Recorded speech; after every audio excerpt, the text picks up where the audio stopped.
ನೋಡಿ ಇವತ್ತ ಈ ತರ KPSC ಕ್ವಶನ್ ಪೇಪರ್ಗಳನ್ನ ನನ್ನ ಪ್ರಕಾರ ಇದು ಸರಿಸುಮಾರು 200 ಮ್ಯಾಗಿನ ಕ್ವಶನ್ ಇದು. ಈಗಾಗಲೇ ಒಂದು 200 ಕ್ವಶನ್ಗಳನ್ನು ಬಿಡಿಸಿರಬೇಕು. ರಾಜಸ್ಥಾನ ಒಂದು ಒಳನಾಡು ಹರಿವಿನ ಪ್ರದೇಶ. ರಾಜಸ್ಥಾನ ಒಂದು ಒಳನಾಡು ಹರಿವಿನ ಪ್ರದೇಶ. ಈ ಕೆಳಗಿನಲ್ಲಿ ಯಾವ ಲವಣ ಸರೋವರ ಅತಿ ದೊಡ್ಡದಾಗಿದೆ? ಹಾಗಾದ್ರೆ ಭಾರತದ ಅತ್ಯಂತ ದೊಡ್ಡದಾಗಿರುವಂತ ಲವಣಾಂಶದಿಂದ ಕೂಡಿದ ಸರೋವರ ಯಾವುದು? ದೇಶದಲ್ಲಿ ಅತ್ಯಂತ ದೊಡ್ಡದಾಗಿರುವಂತ ಲವಣಾಂಶದಿಂದ ಕೂಡಿದ ಸರೋವರ ಯಾವುದು?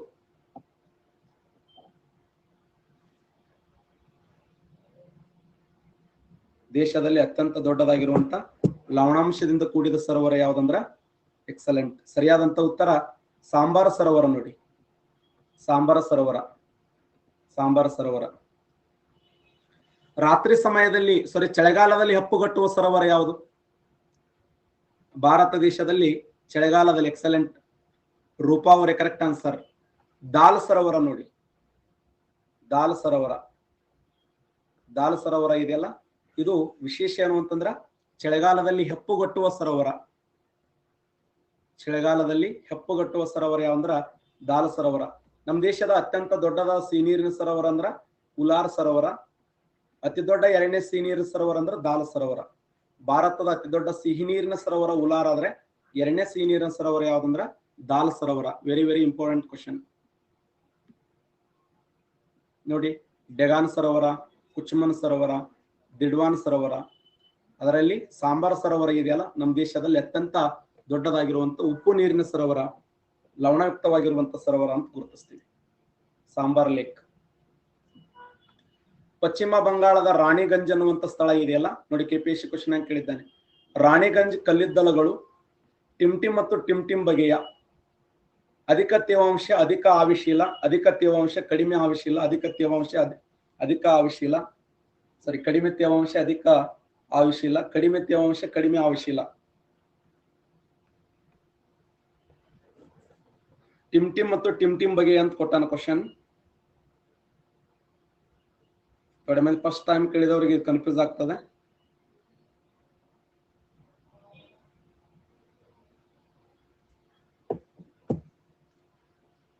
ಶಬಾಷ್. ಮಂಜು ಅವರು, ರಘುನಂದನ್ ಸರ್ ಅವರು, ಪರಶುರಾಮ್ ಅವರು, ನಾಗರಾಜ್ ಅವರು, ಸಂತೋಷ್ ಅವರು, ಮೇಘರಾಜ್ ಅವರು, ಪ್ರವೀಣ್ ಅವರು, ಪವನ್ ಅವರು, ಗಿರಿ ಅವರು, ಭೀಮು ಅವರು. ಅಧಿಕ ತೇವಾಂಶ ಅಧಿಕ ಆವಿಶೀಲ ರೈಟ್ ಆನ್ಸರ್. ನೋಡಿ, ಪಶ್ಚಿಮ ಬಂಗಾಳದ ರಾಣಿಗಂಜ್. ಭಾರತ ದೇಶದ ಮೊದಲ ಕಲ್ಲಿದ್ದಲು ನಿಕ್ಷೇಪ ಅಂತ ಕರಿತೀವಿ. ಎಷ್ಟನೇ ತಾರೀಕಿದು? ಎಷ್ಟನೇ ತಾರೀಕು ಯಾರು ಹೇಳ್ತಾರೆ? ಬಸ್ಸು ನಿಮ್ಮ ಮಾಯಿ. ಮೇ 8ನೇ ತಾರೀಕು ರೈಟ್ ಆನ್ಸರ್. ನೋಡಿ, ಮೇ 4 1774. ಅದಕ್ಕೆ ಪ್ರತಿ ವರ್ಷ ಮೇ 4 ಭಾರತ ದೇಶದಲ್ಲಿ ಕಲ್ಲಿದ್ದಲು ದಿನವನ್ನಾಗಿ ಆಚರಣೆ ಮಾಡ್ತಾರೆ. ಮೇ 4 ಇದೆಯಲ್ಲ, ಪ್ರತಿ ವರ್ಷ ಕಲ್ಲಿದ್ದಲು ದಿನಾಚರಣೆಯನ್ನಾಗಿ ಆಚರಣೆ ಮಾಡ್ತಾರೆ. ಮೇ 4ನೇ ತಾರೀಕು ಇದೆಯಲ್ಲ, ಮೇ 4 ಪ್ರತಿ ವರ್ಷ ಕಲ್ಲಿದ್ದಲು ದಿನಾಚರಣೆಯನ್ನಾಗಿ ಆಚರಣೆ ಮಾಡುತ್ತಾರೆ. ಇಡೀ ನಮ್ಮ ದೇಶದಲ್ಲಿ ಮೊದಲ ಬಾರಿಗೆ 1774ರಲ್ಲಿ ಭಾರತ ದೇಶದ ಮೊಟ್ಟ ಮೊದಲ ಬಾರಿಗೆ ಕಲ್ಲಿದ್ದಲನ್ನ ಆಚರಣೆ ಮಾಡಿದ್ದು ಅಥವಾ ಕಲ್ಲಿದ್ದಲನ್ನ ಆವಿಷ್ಕಾರ ಮಾಡಿದ್ದು ಎಲ್ಲಿ ಅಂತಂದ್ರ ಪಶ್ಚಿಮ ಬಂಗಾಳದ ರಾಣಿಗಂಜ್. ಒಪ್ಪುತ್ತೀರಿ? ಪಶ್ಚಿಮ ಬಂಗಾಳದ ರಾಣಿಗಂಜ್. ಪಶ್ಚಿಮ ಬಂಗಾಳದ ರಾಣಿಗಂಜ್.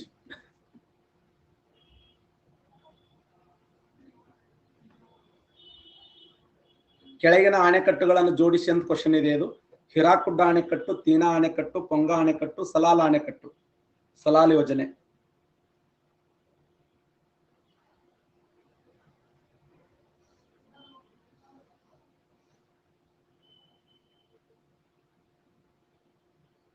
ಎಷ್ಟು ಚೆನ್ನಾಗಿದೆ ಕ್ವಶನ್. ಸೇಮ್ ಅನಿಸ್ತದೆ, ಬಟ್ ರಾಂಗ್ ಆಗ್ತದೆ ಮಾರ್ಕ್ಸ್. ಆನ್ಸರ್ ಮಾಡಿ ಈಸಿಯಾಗಿ ನೋಡೋಣ.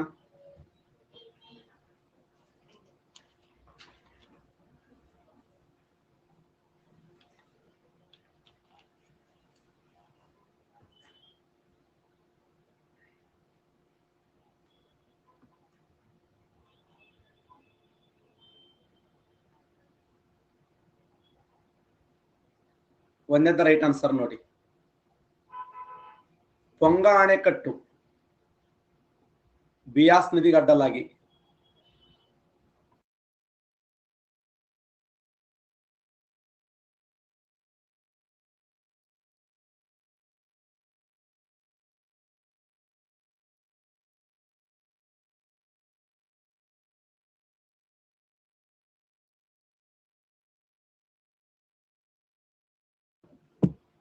ಒಂದ್ಸಾರಿ ಚೆಕ್ ಮಾಡಿ. ಪೊಂಗಾ ಅಣೆಕಟ್ಟು ಬಿಯಾಸ್ ನದಿಗಿದೆಯಾ ಹಿಮಾಚಲ ಪ್ರದೇಶದಲ್ಲಿ? ಕಲಿದೆ ಅಪರೂಪ, ತಪ್ಪು ಕಲಿಬಾರ್ದು. ಮತ್ತೆ ಯಾರ ನೋ ಅನ್ನೋರು? ನೋ ಅನ್ನೋರು ಒಂದ್ಸರಿ ಚೆಕ್ ಮಾಡ್ರಿ. ಅಲ್ಲಿ ಪೊಂಗಾ ಅಣೆಕಟ್ಟು ಬಿಯಾಸ್ ನದಿಗೆ ಅಡ್ಡಲಾಗಿ ಕಟ್ಟಲಾಗಿದೆ ನೋಡಿ. ಸಲಾಲ್ ಯೋಜನೆ ಇದೆಯಲ್ಲ, ಈ ಸಲಾಲ್ ಯೋಜನೆ ಅನ್ನೋದು ಚಿನಾಬ್ ನದಿಗೆ ಅಡ್ಡಲಾಗಿ ಕಟ್ಟಲಾಗಿದೆ ನೋಡಿ.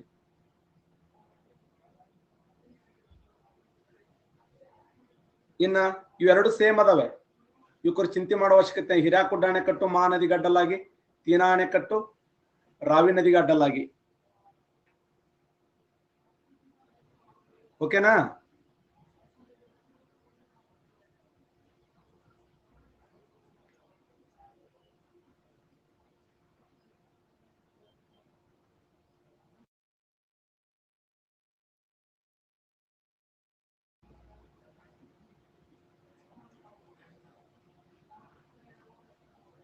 ಹಿರಾಕುಡ್ಡ ಅಣೆಕಟ್ಟು, ತೆಹರಿ ಅಣೆಕಟ್ಟು,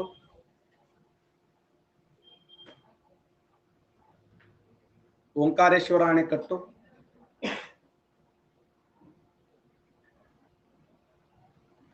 ದಾಮೋದರ ಅಣೆಕಟ್ಟು. ದೇಶದ ಅತಿ ಎತ್ತರವಾದ ಅಣೆಕಟ್ಟು ಯಾವುದು? ಭಾರತ ದೇಶದ ಅತ್ಯಂತ ಎತ್ತರವಾದ ಅಣೆಕಟ್ಟು. ಶಬಾಷ್. ದೇಶದಲ್ಲಿ ಅತ್ಯಂತ ಎತ್ತರವಾದ ಅಣೆಕಟ್ಟು ಅಂದ್ರೆ ತೆಹರಿ ಅಣೆಕಟ್ಟು ನೋಡಿ. ಇಡೀ ಭಾರತ ದೇಶದಲ್ಲಿ ಅತಿ ಎತ್ತರವಾದ ಅಣೆಕಟ್ಟು ಅಂದ್ರೆ ತೆಹರಿ ಅಣೆಕಟ್ಟು. ಸರ್ದಾರ್ ವಲ್ಲಭಾಯಿ ಪಟೇಲ್, ಜವಾಹರ್ಲಾಲ್ ನೆಹರು, ಮೋತಿಲಾಲ್ ನೆಹರು, ಎನ್ ರಾಯ್ ಆಧುನಿಕ ಭಾರತದ ನೀರಾವರಿ ಯೋಜನೆಯನ್ನ ಆಧುನಿಕ ಭಾರತ ದೇವಾಲಯ ಎಂದು ಕರೆದವರು ಯಾರು? ಆಧುನಿಕ ಭಾರತ ನೀರಾವರಿ ಯೋಜನೆಯನ್ನ ಆಧುನಿಕ ಭಾರತದ ದೇವಾಲಯ ಎಂದು ಕರೆದವರು ಯಾರು? ಆಧುನಿಕ ಭಾರತ ನೀರಾವರಿ ಯೋಜನೆಯನ್ನ ಆಧುನಿಕ ಭಾರತದ ದೇವಾಲಯ ಎಂದು ಕರೆದವರು ಯಾರು? ಇಂಪಾರ್ಟೆಂಟ್ ಕ್ವಶನ್ ಇದು ಸಹ. ಆಧುನಿಕ ಭಾರತ ನೀರಾವರಿ ಯೋಜನೆಯನ್ನ ಆಧುನಿಕ ಭಾರತ ದೇವಾಲಯ ಎಂದು ಕರೆದವರು ಜವಾಹರ್ಲಾಲ್ ನೆಹರು ನೋಡಿ. ಡಿಸ್ಕವರಿ ಆಫ್ ಇಂಡಿಯಾ ಅನ್ನುವಂಥ ಗ್ರಂಥದಲ್ಲಿ ಈ ದೇಶ ಕಂಡ ಅಪರೂಪದ ಪ್ರಧಾನಮಂತ್ರಿಗಳು ಸನ್ಮಾನ್ಯ ಶ್ರೀ ಜವಾಹರ್ಲಾಲ್ ನೆಹರು ಅವರು ಈ ಒಂದು ಮಾತನ್ನು ಹೇಳ್ತಾರೆ.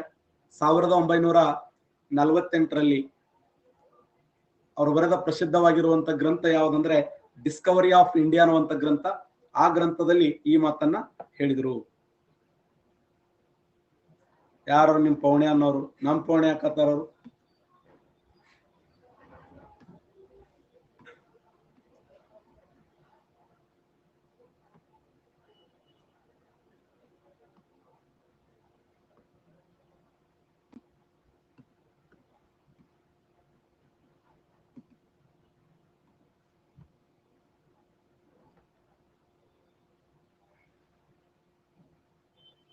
ಯಾರಾಗಲೇ ಸುಳ್ಳ ರಾಂಗ್ ಅಂತಿದಾರಲ್ಲ, ಅದಕ್ಕೆ ಇವರಿಗೆ ಇಂಟರ್ನೆಟ್ಟಿನ ಮಾಹಿತಿಯನ್ನು ತೆಗೆದುಕೊಂಡು ನಾವು ನೇರವಾಗಿ ಅವರಿಗೆ ಹೇಳ್ತಾ ಇದ್ದೇವೆ. ಸಲಾಲ್ ಡ್ಯಾಮ್ ಚಿನಾಬ್ ನದಿಗೆ ಅಡ್ಡಲಾಗಿ.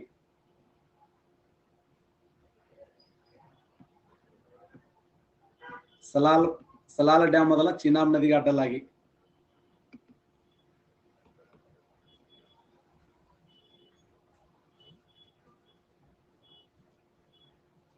ಮಹಾರಾಣ್ ಪ್ರತಾಪ್ ಸಾಗರ್ ಅಣೆಕಟ್ಟು, ಅದಕ್ಕೆ ಇರುವಂತ ಇನ್ನೊಂದು ಹೆಸರೇ ಪೊಂಗಾ ಅಣೆಕಟ್ಟು ಅಂತ ಕರೀತಾರೆ. ಆ ಪೊಂಗಾ ಅಣೆಕಟ್ಟು ಅಥವಾ ಪೊಂಗಾ ಡ್ಯಾಮ್ ಯಾವ ನದಿಗೆ ಅಡ್ಡಲಾಗಿ ಕಟ್ಟಲಾಗಿದೆ ಅಂತ ಕ್ವಶನ್ ಕೇಳಿದ್ರೆ ಬಿಯಾಸ್ ನದಿಗೆ ಅಡ್ಡಲಾಗಿ ಕಟ್ಟಲಾಗಿದೆ ನೋಡಿ. ಯಾರು ಬರೋಬ್ಬರ ಮಾಡ್ರಿ ಅಪ್ಪಿ ಅನ್ನೋರು. ಯಾರಿಗದು ಅಪ್ಪಿ ಅನ್ನೋದು ಅನ್ಬಾರದಪ್ಪ ಹಂಗೆಲ್ಲ ನೋಡಿ. ಪೊಂಗಾ ಅಣೆಕಟ್ಟನ್ನು ಯಾವ ನದಿಗೆ ಅಡ್ಡಲಾಗಿ ಕಟ್ಟಲಾಗಿದೆ ಅಂತಂದ್ರೆ ಬಿಯಾಸ್ ನದಿಗೆ ಅಡ್ಡಲಾಗಿ.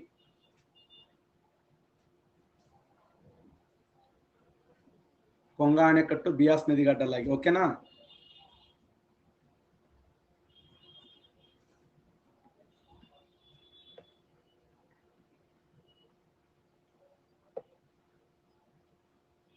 ಹೊಂದಿಸಿ ಬರೆಯಿರಿ. Match the followings. Firozabad, Mirzapur, Jaipur, Thiruvananthapuram. ಜೇಡಿ ಮಣ್ಣಿನ ಕುಂಬಾರಿಕೆ, ಗಾಜಿನ ಬೆಳೆಗಳು, ಮರದ ಕೆತ್ತನೆ, ಹರಳುಗಳ ಉದ್ಯಮೆ. ಹಾಕ್ರಪ್ಪ. ಈ KPSC ಕ್ವಶನ್ ಹೆಂಗಿದೆ ಹಾಕ್ರಿ.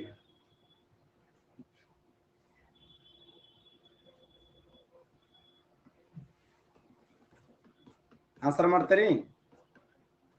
ಸಮಾಧಾನ ಇನ್ನೊಂದ್ಸರಿ ನೋಡ್ರಿ ಅಲ್ಲ.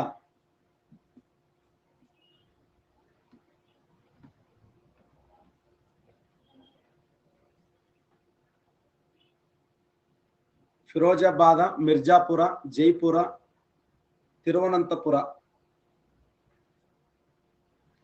ಜೇಡಿ ಮಣ್ಣಿನ ಕುಂಬಾರಿಕೆ, ಗಾಜಿನ ಬೆಳೆಗಳು, ಮರದ ಕೆತ್ತನೆ, ಹರಳುಗಳ ಉದ್ಯಮೆ.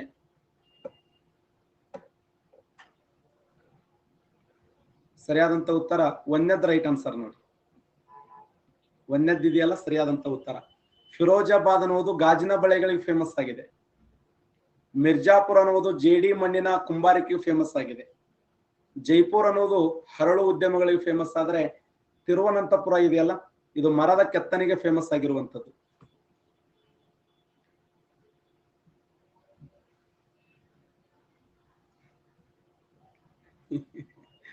ನೋಡ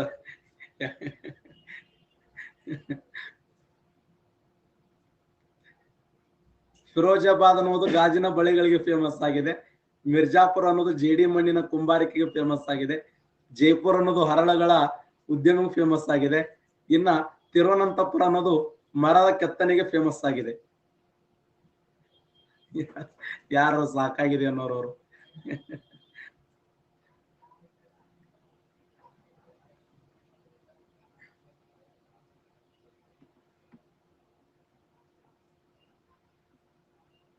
ಯಾವ ರಾಜ್ಯ ಚಳಿಗಾಲದಲ್ಲಿ ಅಧಿಕ ಮಳೆ ಆಗುವುದು? ಅತಿ ಹೆಚ್ಚು ಚಳಿಗಾಲದಲ್ಲಿ ಮಳೆ ಪಡೆಯುವಂತ ರಾಜ್ಯ ಯಾವುದು? ನನ್ನ ಪ್ರಕಾರ ಸಿಟ್ಟಿಗೆರೆ ಹಾಕ್ತಿರಿ ಇದನ್ನ ಒಂದು 90 ಮ್ಯಾಗ ಹಾಕ್ತಿರಿ 40. ಚಳಿಗಾಲದಲ್ಲಿ ಅತಿ ಹೆಚ್ಚು ಮಳೆ ಪಡೆಯುವಂತ ರಾಜ್ಯ ಯಾವುದು? ಚಳಿಗಾಲದಲ್ಲಿ ಅತಿ ಹೆಚ್ಚು ಮಳೆ ಪಡೆಯುವ ರಾಜ್ಯ ಯಾವುದು? 80% ಕರೆಕ್ಟ್ ಆನ್ಸರ್ ಮಾಡಿದ್ದೀರಿ.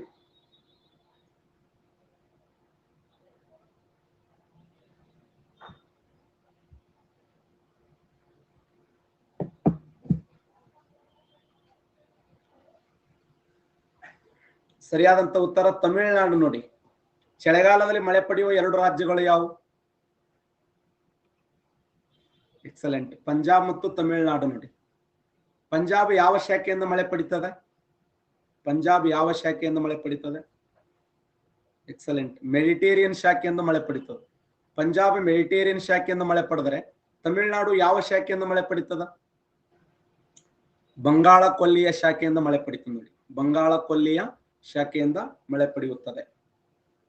2 ರಾಜ್ಯಗಳು ಚಳಿಗಾಲದಲ್ಲಿ ಮಳೆ ಪಡೆಯುವಂತ 2 ರಾಜ್ಯಗಳು ಚಳಿಗಾಲದಲ್ಲಿ, ಒಂದು ಪಂಜಾಬ್ ರಾಜ್ಯ, ಇನ್ನೊಂದು ತಮಿಳುನಾಡು. ಪಂಜಾಬ ಮೆಡಿಟೇರಿಯನ್ ಶಾಖೆಯಿಂದ ಮಳೆ ಪಡೆದರ ತಮಿಳುನಾಡು ಬಂಗಾಳ ಕೊಲ್ಲಿಯ ಶಾಖೆಯಿಂದ ಮಳೆ ಪಡೆಯುತ್ತದೆ. ಅಂಡೋಮಾನ್ ದ್ವೀಪಗಳಿಗೆ ಅತಿ ಸಮೀಪವಾದ ದೇಶ ಯಾವುದು? ಶ್ರೀಲಂಕಾ, ಮಯನ್ಮಾರ್, ಇಂಡೋನೇಷಿಯಾ, ಪಾಕಿಸ್ತಾನ. ಅಂಡೋಮಾನಕ್ಕೆ ಸಮೀಪವಾದ ದೇಶ ಯಾವುದು? ಅಂಡೋಮಾನಕ್ಕೆ ಸಮೀಪವಾದ ದೇಶ ಯಾವುದು?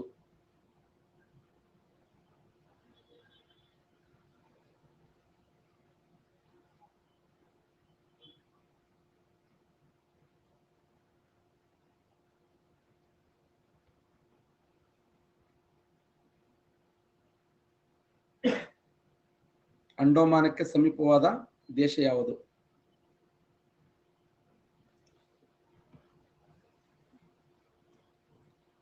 ಅಂಡೋಮಾನಕ್ಕೆ ಸಮೀಪವಾದ ದೇಶ ಯಾವುದು ಅಂತಂದ್ರೆ ಮಯನ್ಮಾರ್ ದೇಶ ನೋಡಿ. ಬಹಳ ಸರಿ ರಿಪೀಟ್ ಆಗಿರುವಂತ ಪ್ರಶ್ನೆ ಇದು. ಅಂಡೋಮಾನಕ್ಕೆ ಸಮೀಪವಾದ ದೇಶ ಮಯನ್ಮಾರ್ ಕಂಟ್ರಿ. ನಿಕೋಬಾರಕ್ಕೆ ಸಮೀಪವಾದ ದೇಶ ಯಾವುದು? ನಿಕೋಬಾರಕ್ಕೆ ಸಮೀಪವಾದ ದೇಶ. ಶಬಾಷ್, ವೆರಿ ಗುಡ್. 82% ಕರೆಕ್ಟ್ ಆನ್ಸರ್ ಮಾಡಿದ್ದೀರಿ.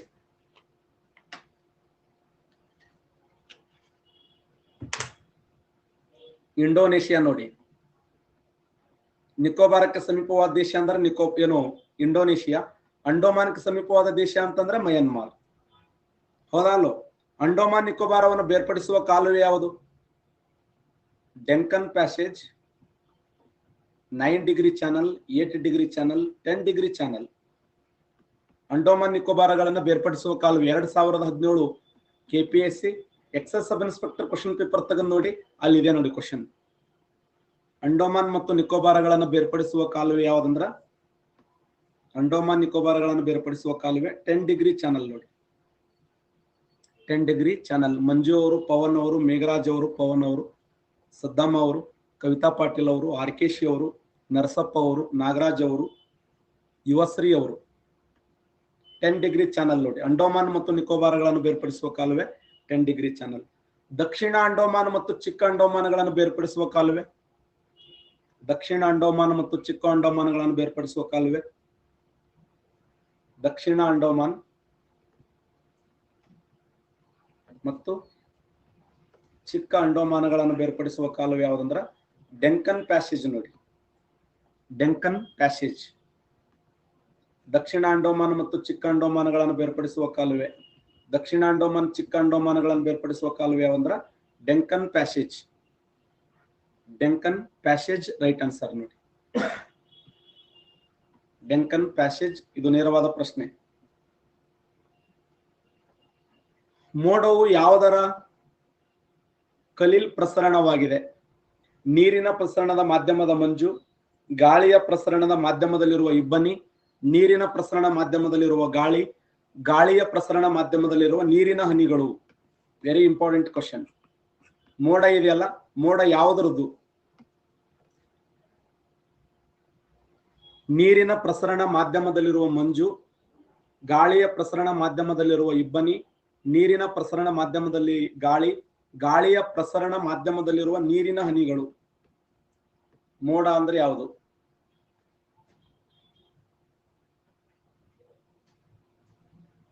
ಎಸ್, 51% ಕರೆಕ್ಟ್ ಆನ್ಸರ್ ಮಾಡಿದ್ದೀರಿ. ನೀರಿನ ಹನಿಗಳು ರೈಟ್ ಆನ್ಸರ್ ನೋಡಿ.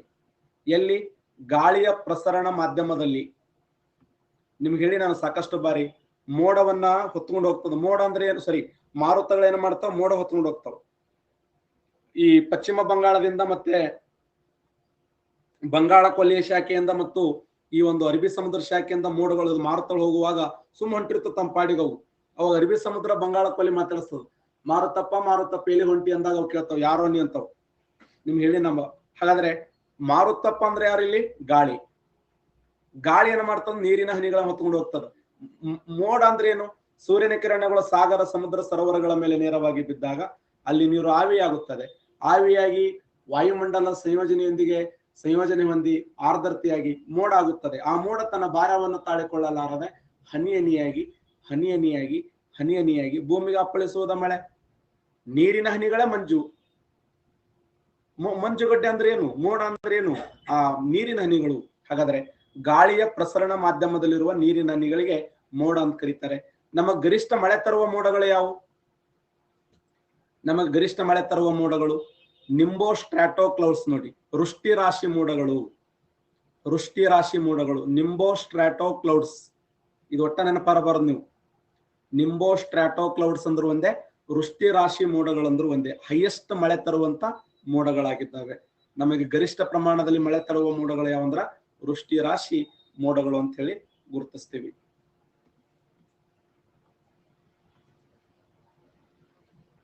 ಕೊಡೈಕೆನಾಲ್ ಖ್ಯಾತ ಗಿರಿಧಾಮವು ದಕ್ಷಿಣ ಭಾರತದ ಯಾವ ಪರ್ವತದಲ್ಲಿ ಸ್ಥಿತವಾಗಿದೆ ಅಂದ್ರೆ ಕಂಡು ಬರ್ತದೆ? Very very important. ಪಳನಿ ಬೆಟ್ಟಗಳಲ್ಲಿ ಕಂಡು ಬರ್ತದೆ, ಅಣ್ಣಾಮಲೈ ಬೆಟ್ಟಗಳಲ್ಲಿ ಕಂಡು ಬರ್ತದೆ, ನೀಲಗಿರಿ ಬೆಟ್ಟಗಳಲ್ಲಿ ಕಂಡು ಬರ್ತದೆ, ಕಾರ್ಡಮಮ್ ಬೆಟ್ಟಗಳು ಅಥವಾ ಯಾಲಕ್ಕಿ ಬೆಟ್ಟಗಳಲ್ಲಿ ಕಂಡು ಬರುತ್ತದೆ. ಸಿಂಪಲ್ ಕ್ವಶನ್ ಇದು. ಕೊಡೈಕೆನಾಲ್ ಅನ್ನುವುದು ದಕ್ಷಿಣ ಭಾರತದ ಗಿರಿಧಾಮಗಳ ರಾಣಿ ಅಂತ ಕರೀತಾರೆ ಅದನ್ನು. ದಕ್ಷಿಣ ಭಾರತದ ಗಿರಿಧಾಮಗಳ ರಾಣಿ ಎನಿಸಿಕೊಂಡಿರ್ತಕ್ಕಂಥ ಕೊಡೈಕೆನಾಲ್ ಅನ್ನುವಂತ ಪ್ರಸಿದ್ಧವಾದ ಗಿರಿಧಾಮ ಯಾವ ಪರ್ವತ ಶ್ರೇಣಿಗಳಲ್ಲಿ ಕಂಡು ಬರುತ್ತದೆ? ಯಾವ ಪರ್ವತ ಶ್ರೇಣಿಯಲ್ಲಿ ಅಂದ್ರೆ ಪಳನಿ ಶ್ರೇಣಿಗಳು ನೋಡಿ. ಪಳನಿ ಬೆಟ್ಟಗಳಂತ ಕರೀತಾರಲ್ಲ, ಆ ಪಳನಿ ಬೆಟ್ಟಗಳಲ್ಲಿ ಕಂಡು ಬರುತ್ತದೆ. ಆನೈಮುಡಿ ಶಿಖರ ದಕ್ಷಿಣ ಭಾರತದ ಅತಿ ಎತ್ತರವಾದ ಶಿಖರ ಆಗಿರುವಂತ ಆನೈಮುಡಿ ಶಿಖರ. ಎಕ್ಸಲೆಂಟ್. ಅಣ್ಣಾಮಲೈ ಬೆಟ್ಟಗಳಲ್ಲಿ ಕಂಡು ಬರ್ತದೆ ನೋಡಿ. ಅಣ್ಣಾಮಲೈ ಬೆಟ್ಟಗಳಲ್ಲಿರುವ ಆನೈಮುಡಿ ಶಿಖರ ನಿನ್ನೆ ಡಿಸ್ಕಸ್ ಮಾಡಿವಲ್ಲ, ನಾನು ನಿಮ್ಗೆ ಅದೇ ಹೇಳಿದೆ. ಕೆಲವೊಂಬಲ್ಲವರಿಂದ ಕಲಿತು ಕೆಲವೊಮ್ಮೆ ಸುದ್ದ ನಿಮ್ ನೋಡ್ತಾವ. ದಿನ ನಾವು ಪ್ರಾಕ್ಟೀಸ್ ಮಾಡ್ತಾ ಹೋದೆ ಅಂದ್ರೆ ನಾಳೆ ಇದನ್ನ ಕೇಳಿದ ಆನ್ಸರ್ ಮಾಡಿಬಿಡ್ತೀವಿ ನಾವು. ಈಜಿಯಾಗಿ ಆನ್ಸರ್ ಮಾಡ್ತೀವೋ ಇಲ್ಲೋ? ಇನ್ನೊಂದು ಕ್ವಶನ್ ಕೇಳ್ತೇನೆ ನೋಡಿ. ಕೊಡೈಕೆನಲ್ ಖ್ಯಾತ ಗಿರಿಧಾಮ, ದಕ್ಷಿಣ ಭಾರತ ಗಿರಿಧಾಮಗಳ ರಾಣಿ ಅಂತ ಕರೀತಾರೆ. ಯಾವ ಬೆಟ್ಟಗಳಲ್ಲಿ ಕಂಡು ಬರುತ್ತದೆ? ಕೊಡೈಕೆನಲ್ ಅನ್ನುವಂತ ಪ್ರಸಿದ್ಧವಾದ ಗಿರಿಧಾಮ ಯಾವ ಬೆಟ್ಟಗಳಲ್ಲಿ ಕಂಡು ಬರುತ್ತದೆ? ನೋಡಿ, 67% ಹಾಕಿದ್ರಿ, ಆಗಲೇ 21% ಹಾಕಿದ್ರಿ, ಈಗ 61% ಹಾಕಿದ್ರಿ. ಕೊಡೈಕೆನಲ್ ಎಂಬ ಖ್ಯಾತ ಗಿರಿಧಾಮ ದಕ್ಷಿಣ ಭಾರತ ಗಿರಿಧಾಮಗಳ ರಾಣಿ ಎಂದು ಕರೆಯುತ್ತಾರೆ. ಯಾವ ಬೆಟ್ಟಗಳಲ್ಲಿ ಕಂಡು ಬರುತ್ತೆ? ನೋಡಿ, 90% ಹಾಕಿದ್ರಿ. ಹಿಂಗ ಪ್ರಯತ್ನಗಳ ಸಂಖ್ಯೆ ಹೆಚ್ಚಾದಂತೆ ಏನಾಗ್ತದ? ಪ್ರಮಾದಗಳ ಸಂಖ್ಯೆ ಕಡಿಮೆ ಆಗುತ್ತದೆ. ಒಂದ್ 4 ಇರ್ತಾವ, ಅವು ಏನು ಮಾಡಕ್ಕಾಗಲ್ಲ, ಎಟ್ ಹೇಳಿದ್ರು ಒಳ್ಳೆ ಅಲ್ಲೇ ಓದ್ತಾವ, ಅವ್ರ ಬಗ್ಗೆ ತಲೆ ಕೆಡಿಸ್ಕೋಬಾರ್ದು ನಾವು. ಸರಿಯಾದಂತ ಉತ್ತರ ಪಳನಿ ಬೆಟ್ಟಗಳಲ್ಲಿ ಕಂಡು ಬರ್ತದೆ. ದೊಡ್ಡ ಬೆಟ್ಟಗಳು, ದೊಡ್ಡ ಬೆಟ್ಟ ಎಲ್ಲಿದೆ? ದಕ್ಷಿಣ ಭಾರತದ ಅತಿ ಎತ್ತರವಾದ 2ನೇ ಶಿಖರ ಅದು. 2637 ಮೀಟರ್ ಎತ್ತರವಾಗಿದೆ. 2637 ಮೀಟರ್ ಎತ್ತರವಾಗಿದೆ. ದಕ್ಷಿಣ ಭಾರತದ ಅತಿ ಎತ್ತರವಾದ 2ನೇ ಶಿಖರ ಅದು. ಆ 2ನೇ ಶಿಖರ ಎಲ್ಲಿ ಕಂಡು ಬರ್ತದೆ ಅಂತ ಕೇಳಿದ್ದಾರೆ. ಸರಿಯಾದಂತ ಉತ್ತರ ನೀಲಗಿರಿ ಬೆಟ್ಟಗಳಲ್ಲಿ ಕಂಡು ಬರ್ತದೆ. ಪಶ್ಚಿಮ ಘಟ್ಟ ಹಾಗೂ ಪೂರ್ವ ಘಟ್ಟಗಳು ಸಂಧಿಸುವ ಸ್ಥಳನೇ ನೀಲಗಿರಿ ಬೆಟ್ಟಗಳು. ಹಾಗಾದ್ರೆ ದಕ್ಷಿಣ ಭಾರತದ ಅತಿ ದಕ್ಷಿಣದ ಬೆಟ್ಟಗಳು ಯಾವುವು? ದಕ್ಷಿಣ ಭಾರತದ ಅತಿ ದಕ್ಷಿಣದ ಬೆಟ್ಟಗಳು, ಶಬಾಷ್. ನೋಡಿ, ನಾನು ನಿನ್ನೆ ಹೇಳಿದ್ದೆ ಯಾಲಕ್ಕಿ ಬೆಟ್ಟಗಳು. ಯಾಲಕ್ಕಿ ಬೆಟ್ಟಗಳಿಗಿರುವ ಇನ್ನೊಂದು ಹೆಸರೇನು? ಯಾಲಕ್ಕಿ ಬೆಟ್ಟಗಳಿಗಿರುವ ಇನ್ನೊಂದು ಹೆಸರೇನು?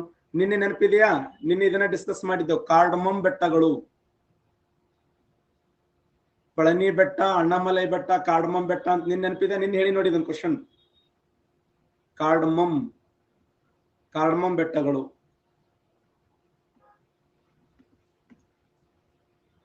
ಯಾಲಕ್ಕಿ ಬೆಟ್ಟಗಳಂದ್ರೆ ಒಂದೇ. ಅವಲಕ್ಕಿ ಅಂತ ಬರ್ದಾರೆ, ಯಾಲಕ್ಕಿ ಬೆಟ್ಟಗಳು. ಕಾರ್ಡಮಮ್ ಬೆಟ್ಟಗಳಂದ್ರು ಒಂದೇ, ಯಾಲಕ್ಕಿ ಬೆಟ್ಟಗಳಂದ್ರು ಒಂದೇ.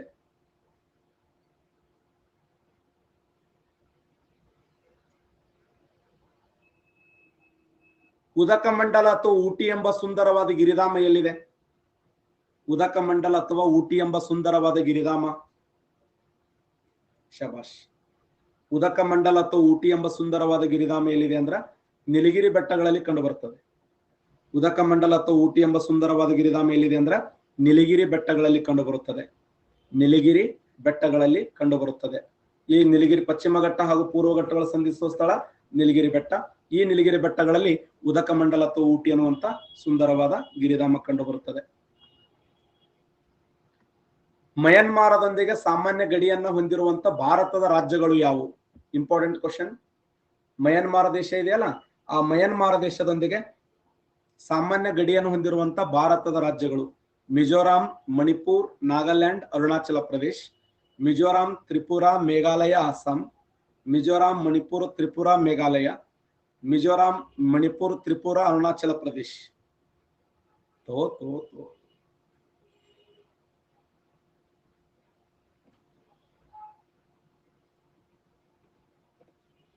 ದೇವ್ರ ಕರೆಕ್ಟ್ ಅಲ್ಲಪ್ಪ.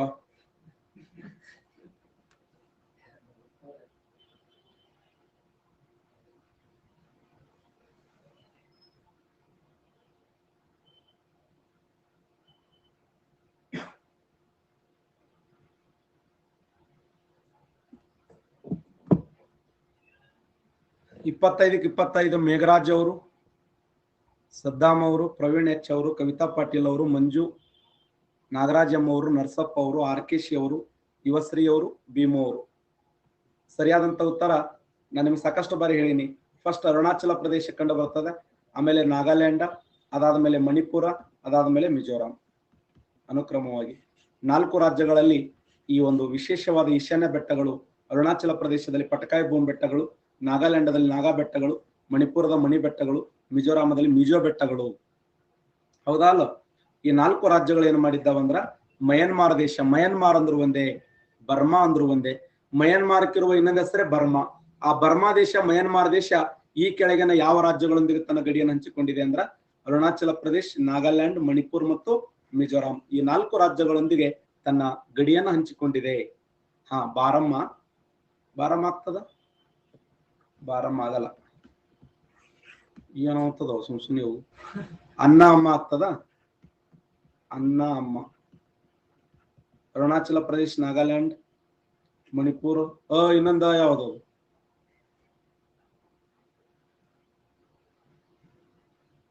ಅಣ್ಣ ಮಮ್ಮಿ ಎಲ್ಲಾರು ಅದು ಇದನ್ನ ನೆನಪಿಡ್ಬೇಕಾ ಅದನ್ನ ನೆನಪಾರಿಗೆ ಹೋಗ್ತಿಂತೀನಿ ಹಿಂದಗಡೆ. ಇದೇ ಚಲೋ. ಅರುಣಾಚಲ ಪ್ರದೇಶ, ನಾಗಾಲ್ಯಾಂಡ್, ಮಣಿಪುರ, ಮಿಜೋರಾಂ. ಅಮ್ಮ ಮಮ್ಮಿ, ಅಣ್ಣ ಮಮ್ಮಿ, ನೀವೇ ನೆನಪಿಡ್ರಿ ಅದನ್ನ. ಏನ್ ಮಾಡ್ತೀರಿ ಮಾಡ್ರಿ ಒಟ್ಟು. ಅರುಣಾಚಲ ಪ್ರದೇಶ್, ಮಣಿಪುರ್, ನಾಗಾಲ್ಯಾಂಡ್ ಮತ್ತೆ ಮಿಜೋರಾಂ 4 ರಾಜ್ಯಗಳೊಂದಿಗೆ ಗಡಿ ಹಂಚಿಕೊಂಡಿದೆ. ಈ 4 ರಾಜ್ಯಗಳಲ್ಲಿ ಅತಿ ಎತ್ತರವಾದ ಶಿಖರ ಯಾವುದು? ಎಕ್ಸಲೆಂಟ್. ಜಟ್ಟು correct answer. ಪಟ್ಟಣ ಅವರೇ ಕರೆಕ್ಟ್ ಆನ್ಸರ್. ಬ್ಲೂ ಮೌಂಟೇನ್ ಅಲ್ಲ, ಸಾರಾಮತಿ ಇದೆಯಲ್ಲ, ಸಾರಾಮತಿ 3820 ಮೀಟರ್ ಎತ್ತರವಾಗಿದೆಯಲ್ಲೋ. ಸಾರಾಮತಿ ಯಾವ ರಾಜ್ಯದಲ್ಲಿ ಇದೆ? ಈಶಾನ್ಯ ಬೆಟ್ಟಗಳಲ್ಲಿ ಅತಿ ಎತ್ತರವಾದ ಶಿಖರ ಸಾರಾಮತಿ ನಾಗಾಲ್ಯಾಂಡದಲ್ಲಿ ಕಂಡು ಬರುತ್ತದೆ. ನಾಗಾಲ್ಯಾಂಡದ ನಾಗಾ ಬೆಟ್ಟಗಳಲ್ಲಿ ಅತಿ ಎತ್ತರವಾದ ಶಿಖರ ಸಾರಾಮತಿ ಶಿಖರ. ಇದು 3820 ಮೀಟರ್ ಎತ್ತರವಾಗಿದೆ. ಲೋಕಟೆಕ್ ಸರೋವರ ಯಾವ ರಾಜ್ಯದಲ್ಲಿ ಕಂಡು ಬರುತ್ತದೆ? ಲೋಕಟೆಕ್ ಸರೋವರ ಮಣಿಪುರ ರಾಜ್ಯದಲ್ಲಿ ಕಂಡು ಬರುತ್ತದೆ ನೋಡಿ. ಲೋಕಟೆಕ್ ಸರೋವರ ಮಣಿಪುರ ರಾಜ್ಯದಲ್ಲಿ ಕಂಡು ಬರುತ್ತದೆ. ಈ ಕೆಳಗಿನ ಪೈಕಿ ಒಳನಾಡು ಹರಿವು ಪ್ರದೇಶ ಯಾವುದು? ಒಳನಾಡು ಹರಿವು ಪ್ರದೇಶ ಸಾಂಬಾರ್ ಸರೋವರ, ಮಾನಸ ಸರೋವರ, ರನ್ ಆಫ್ ಕಚ್, ಚಿಲ್ಕಾ ಸರೋವರ. ಒಳನಾಡು ಹರಿವು,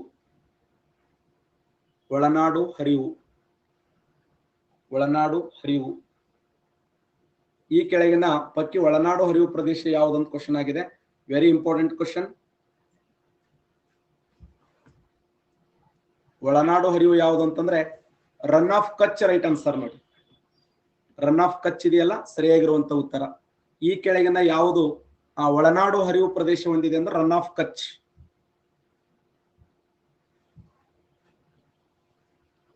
ರನ್ ಆಫ್ ಕಚ್ ಇದೆಯಲ್ಲ ಒಳನಾಡು ಹರಿವನ್ನ ಹೊಂದಿರುವಂತದ್ದು. ಅತಿ ಹೆಚ್ಚು ಉಪ್ಪನ್ನ ಉತ್ಪಾದನೆ ಮಾಡುವ ಪ್ರದೇಶ ಯಾವುದಿದ್ರಾಗ? ಗರಿಷ್ಠ ಉಪ್ಪನ್ನು ಉತ್ಪಾದನೆ ಮಾಡುವ ಪ್ರದೇಶ, ಉಪ್ಪನ್ನ ಉತ್ಪಾದನೆ ಮಾಡುವ ಪ್ರದೇಶ ಸಾಂಬಾರ್ ಸರೋವರ, ಮಾನಸ ಸರೋವರ, ರನ್ ಆಫ್ ಕಚ್, ಚಿಲಿಕಾ. ಸರಿಯಾದಂತ ಉತ್ತರ ಇದೇ ರನ್ ಆಫ್ ಕಚ್ ನೋಡಿ. ಇಲ್ಲೇ ಹೈಯೆಸ್ಟ್ ಉಪ್ಪನ್ನ ಉತ್ಪಾದನೆ ಮಾಡಲಾಗುತ್ತದೆ. ಗರಿಷ್ಠ ಉಪ್ಪನ್ನ ಉತ್ಪಾದನೆ ಮಾಡುವಂತ ಪ್ರದೇಶ ಅಂತ ಗುರುತಿಸ್ತೀವಿ. ರನ್ ಆಫ್ ಕಚ್ ಇದೆಯಲ್ಲ ಗರಿಷ್ಠ ಉಪ್ಪನ್ನ ಉತ್ಪಾದನೆ ಮಾಡುವಂತ ಪ್ರದೇಶ.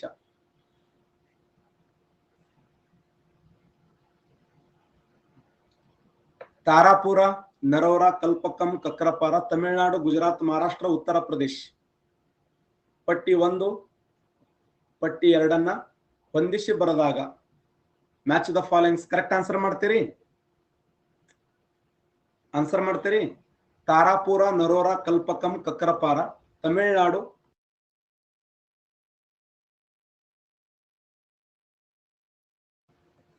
ನೋಡಿ ಪಟ್ಟಿ 1 ಪಟ್ಟಿ 2 ಹೊಂದಿಸಿ ಬರೆಯಿರಿ. ತಾರಾಪುರ, ನರೋರ, ಕಲ್ಪಕ್ಕಂ, ಕಕ್ರಪಾರ. ಆನ್ಸರ್ ಮಾಡಬೇಡಿ. ಒಟ್ಟ ನೀವು ಅದು ಇದು ತಗೋಬೇಡ್ರಿ, ಏನು ಟೆನ್ಷನ್ ತಗೋತೀರಿ ಕೆಲವ್ರು ಆನ್ಸರ್ ಮಾಡಾಗ. ನೀವು ಫೇಲ್ಯೂರ್ ಆಗೋದು ಇಲ್ಲಿ ರ್ಯಾಂಕ್ ಬರಬೇಕು ಅಂತೇಳಿ 1-2 ಮಾರ್ಕ್ಸ್ 3 ಮಾರ್ಕ್ಸ್ ಹೋಗ್ಲಿ, ನಾನು ಬೇಡ ಅನ್ನಂಗಿಲ್ಲ. ಟೆನ್ಷನ್ ಯಾರು ತಗೋತಿರಲ್ಲ ಅವ್ರು ಬಹಳ ಸರಿ ಮಿಸ್ ಮಾಡ್ಕೋತೀರಿ. ಕರೆಕ್ಟ್ ಸುಳ್ಳು ನಾನು ಮಾತಾಡ್ತಾ ಇರೋದು. ಗಾಬರಿ ಆಗಿಬಿಡ್ತೀರಿ, ಗಾಬರಿಯಾಗಿ ಯಾವ್ದಾರು ಬಟನ್ ಒತ್ತಿ ಬಿಡ್ತೀರಿ. ರ್ಯಾಂಕ್ ಇಂಪ್ರೂವ್ಮೆಂಟ್ ಆಗ್ತಾ ಬರ್ಲಿ. ಟಾಪ್ 100 ಬಂದ್ರು ಓಕೆ, ಏನ್ ತಪ್ಪಿಲ್ಲ. ಇದು ಕರೆಕ್ಟ್ ಆನ್ಸರ್ ಬರ್ತದೆ ನಿಮಗೆ.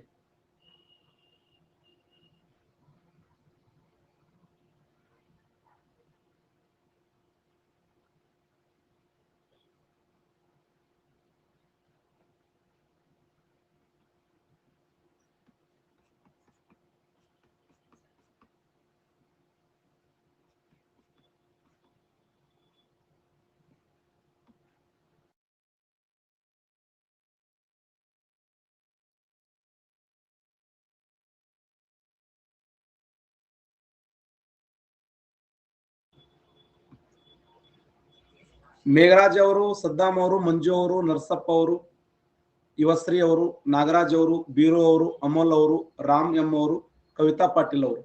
ಸರಿಯಾದಂತ ಉತ್ತರ 1 ರೈಟ್ ಆನ್ಸರ್ ನೋಡಿ. 1 ರೈಟ್ ಆನ್ಸರ್.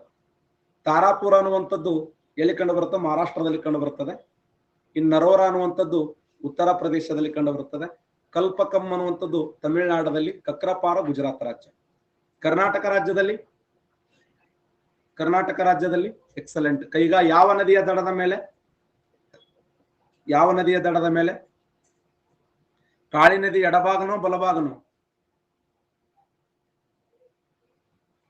ಕಾಳಿ ನದಿಯ ಎಡಭಾಗದಲ್ಲಿ ಕಂಡು ಬರ್ತದೆ ನೋಡಿ. ಕಾಳಿ ನದಿಯ ಎಡಭಾಗದಲ್ಲಿ ಕೈಗಾ ಅನ್ನುವಂತ ಅಣುವಿದ್ಯುತ್ ಸ್ಥಾವರ ಕರ್ನಾಟಕ ರಾಜ್ಯದ ಏಕೈಕ ಅಣುವಿದ್ಯುತ್ ಸ್ಥಾವರ ಅಂತ ಕರಿತೀವಿ ಕೈಗಾ. ಅದರ ಸಾಮರ್ಥ್ಯ ಎಷ್ಟಿದೆ ಕೈಗಾ ಅಣುವಿದ್ಯುತ್ ಸ್ಥಾವರ? ಶಭಾಷ್. ಸಾಮರ್ಥ್ಯ ಎಷ್ಟಿದೆ? ಯಾರು 961 660 ಮೆಗಾವ್ಯಾಟ್. ಅದು 661 ಮೆಗಾವ್ಯಾಟ್.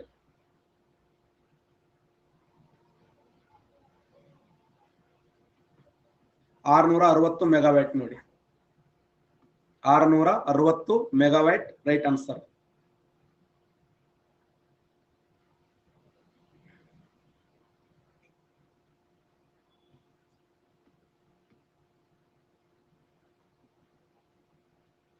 ನೈಸರ್ಗಿಕ ಅನಿಲವು ಬಹುಪಾಲ ಬಳಕೆ ಆಗುತ್ತಿರುವುದು ರಾಸಾಯನಿಕ ಗೊಬ್ಬರದ ಉತ್ಪಾದನೆಗಾಗಿ, ವಿದ್ಯುತ್ ಉತ್ಪಾದನೆಗಾಗಿ, ಅಡಿಗೆಗಾಗಿ, ವಾಹನಗಳಿಗಾಗಿ. ಹೈಯೆಸ್ಟ್ ಎದಕ್ಕೆ ಬಳಕೆ ಆಗ್ತಾ ಇದೆ? Important question. ರಾಸಾಯನಿಕ ಅನಿಲವು ಬಹುಪಾಲ ಬಳಕೆ ಆಗುತ್ತಿರುವುದು. ರಾಸಾಯನಿಕ ಅನಿಲ ಅಂತಂದ್ರೇನು? ನ್ಯಾಚುರಲ್ ಗ್ಯಾಸ್ ಅಂತ ಕರಿತೀವಿ. ಈ ನ್ಯಾಚುರಲ್ ಗ್ಯಾಸ್ ಬಹುತೇಕ ಯಾವುದಕ್ಕಾಗಿ ಬಳಕೆ ಆಗ್ತಾ ಇದೆ ಅಂತ ಕ್ವಶನ್ ಇದೆ. ಶಬಾಷ್. 21ನೇ ಶತಮಾನದ ಅದ್ಭುತವಾಗಿರುವಂತ ಅನಿಲ ಅಂತ ಗುರುತಿಸ್ತೀವಿ ಇದನ್ನ. 21ನೇ ಶತಮಾನದ ಅದ್ಭುತವಾಗಿರುವ ಅನಿಲ ಎನಿಸಿಕೊಂಡಿರ್ತಕ್ಕಂಥ ನ್ಯಾಚುರಲ್ ಗ್ಯಾಸ್, ಸ್ವಾಭಾವಿಕ ಅನಿಲ, ಮೀಥೇನ್ ಒಳಗೊಂಡಿರ್ತಕ್ಕಂಥ ಹೈಡ್ರೋಕಾರ್ಬನ್. ಈ ಮೀಥೇನ್ ಒಳಗೊಂಡಿರ್ತಕ್ಕಂಥ ಹೈಡ್ರೋಕಾರ್ಬನ್ ಆಗಿರುವಂತ ಸ್ವಾಭಾವಿಕ ಅನಿಲವನ್ನ ರಾಸಾಯನಿಕ ಗೊಬ್ಬರ ಉತ್ಪಾದನೆಗಾಗಿ ಬಳಕೆ ಮಾಡಲಾಗುತ್ತದೆ. ಅಡಿಗೆ ಮನೆಯ ಇಂಧನದಿಂದ ಅಂತರಿಕ್ಷವರೆಗೆ ಇದನ್ನು ಬಳಸ್ತಾರೆ. ಅಡಿಗೆ ಮನೆ ಇಂಧನದಿಂದ ಅಂತರಿಕ್ಷವರೆಗೆ ಬಳಕೆ ಆಗುವಂತ ಸ್ವಾಭಾವಿಕ ಅನಿಲ ರಾಸಾಯನಿಕ ಗೊಬ್ಬರದ ಉತ್ಪಾದನೆಗಾಗಿ ಬಳಕೆ ಮಾಡಲಾಗುತ್ತದೆ. ಹೈಯೆಸ್ಟ್ ಇದನ್ನು ಬಳಸ್ತಾರೆ ನೋಡಿ. ಮೀಥೇನ್ ಒಳಗೊಂಡ ಹೈಡ್ರೋಕಾರ್ಬನ್. ಎಲ್ಲೆಲ್ಲಿ ಪೆಟ್ರೋಲಿಯಂ ಬಾವಿಗಳ ಇರ್ತಾವಲ್ಲ, ಆ ಪೆಟ್ರೋಲಿಯಂ ಬಾವಿಗಳ ಮೇಲ್ಭಾಗದಲ್ಲಿ ಆವರಿಸಿದಂತ ಕಪ್ಪೆ ಚುಪ್ಪಿನಾಕಾರದ ಅನಿಲವನ್ನೇ ಸ್ವಾಭಾವಿಕ ಅನಿಲ ಅಂತ ಹೇಳಿ ಕರಿತೀವಿ. ಸ್ವಾಭಾವಿಕ ಅನಿಲವನ್ನು ಕಂಟ್ರೋಲ್ ಮಾಡುವಂತ ಸಂಸ್ಥೆ ಯಾವುದು? ಯಾವ ಸಂಸ್ಥೆ ಸ್ವಾಭಾವಿಕ ಅನಿಲವನ್ನು ಕಂಟ್ರೋಲ್ ಮಾಡ್ತದೆ? ONGC ಅಲ್ಲ, GAIL ನೋಡಿ. Gas authority of India limited. Gas authority of India limited. Bharat ದೇಶದಲ್ಲಿ ಟೋಟಲ್ 11 ಮಹಾರತ್ನಗಳದವ. ಈ 11 ಮಹಾರತ್ನಗಳಲ್ಲಿ ಇದು ಕೂಡ ಒಂದು. ಹಾಗಾದ್ರೆ ಭಾರತದ ಅತಿ ಶ್ರೀಮಂತ ಮಹಾರತ್ನ ಯಾವುದು? ನಮ್ಮ ದೇಶದ ಅತ್ಯಂತ ಶ್ರೀಮಂತ ಮಹಾರತ್ನ ಯಾವುದು? ಎಕ್ಸಲೆಂಟ್, ONGC ನೋಡಿ. ಈ ONGC ಇದೆಯಲ್ಲ, ಭಾರತ ದೇಶದ ಅತ್ಯಂತ ಶ್ರೀಮಂತ ಮಹಾರತ್ನ ಅಂತ ಕರಿತೀವಿ. ಭಾರತದ ಅತ್ಯಂತ ಶ್ರೀಮಂತ ಮಹಾರತ್ನ ಯಾರು? ಕೇಳಕ್ಕೆ ಹೊರತ್ ಬಂದನವರು ಅನ್ಬಾರದಪ್ಪ ಹಂಗ. Question exam ಕೇಳ್ತಾನಂಗ. ONGC ಇದೆಯಲ್ಲ, ಭಾರತ ದೇಶದ ಅತ್ಯಂತ ಶ್ರೀಮಂತ ಮಹಾರತ್ನ ಅಂತ ಕರೀತಾರೆ. ಟೋಟಲ್ 11 ಮಹಾರತ್ನಗಳಲ್ಲಿ ಅತ್ಯಂತ ಶ್ರೀಮಂತ ಮಹಾರತ್ನ ಅಂದ್ರೆ ONGC.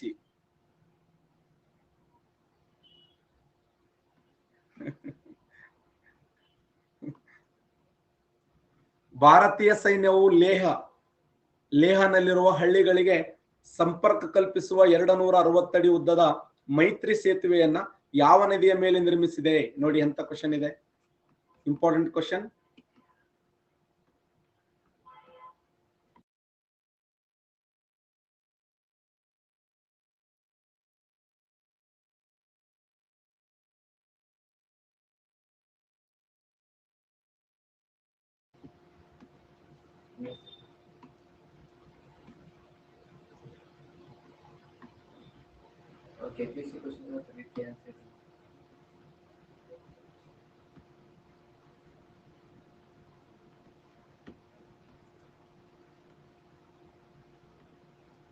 ಸರಿಯಾದಂತ ಉತ್ತರ ಇಂಡಸ್. ರೈಟ್ ಆನ್ಸರ್ ನೋಡಿ.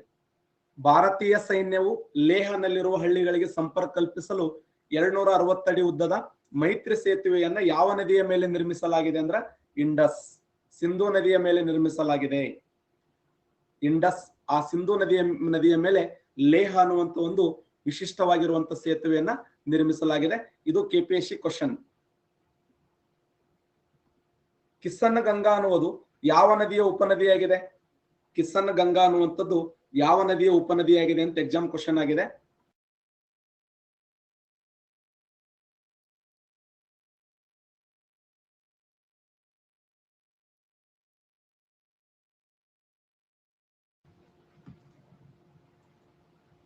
ಸರಿಯಾದಂತ ಉತ್ತರ ಜೀಲಂ ನದಿಯ ಉಪನದಿ. ನೋಡಿ, ಕಿಸನ್ ಗಂಗಾ ಅನ್ನುವಂಥದ್ದು ಯಾವ ನದಿಯ ಉಪನದಿಯಾಗಿದೆ ಅಂದ್ರೆ ಜೀಲಂ ನದಿಯ ಉಪನದಿಯಾಗಿದೆ, ಕಿಸನ್ ಗಂಗಾ. ಓಕೆ, ಕಿಸನ್ ಗಂಗಾ ಅನ್ನುವಂಥದ್ದು ಯಾವ ನದಿ ಉಪನದಿ ಅಂದ್ರ ಜೀಲಂ ನದಿಯ ಉಪನದಿಯಾಗಿದೆ.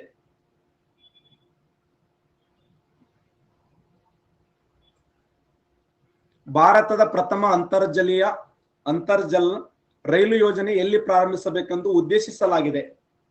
ಅಂತರ್ಜಲ ಆನ್ಸರ್ ಮಾಡಬಹುದಾ?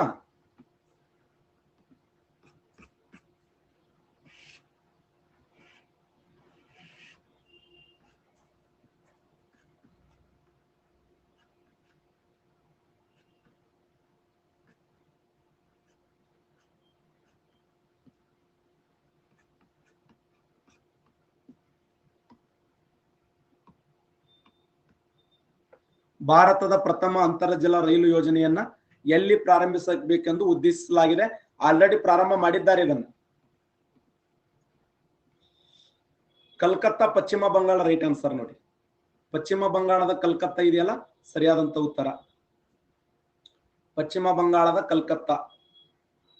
ಅಂತರ್ಜಲ ಭೂಮಿ ಈ ಸಮುದ್ರದ ಒಳಗಡೆ ಅಂತರ್ಜಲದ ಮೂಲಕ ಏನಪ್ಪಾ ಅಂದ್ರೆ ರೈಲು ಸಂಪರ್ಕ ಜಾಲವನ್ನ ಕಲ್ಪಿಸಲಾಗಿದೆ.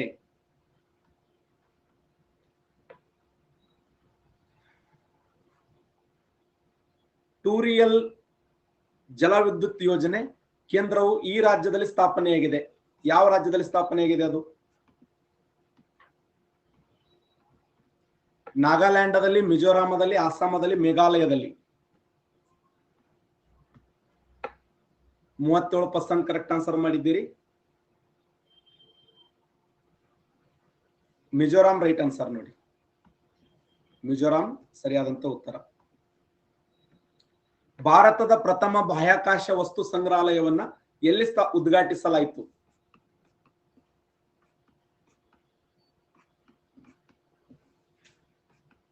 ಎಲ್ಲಿ ಉದ್ಘಾಟನೆ ಮಾಡಲಾಗಿದೆ?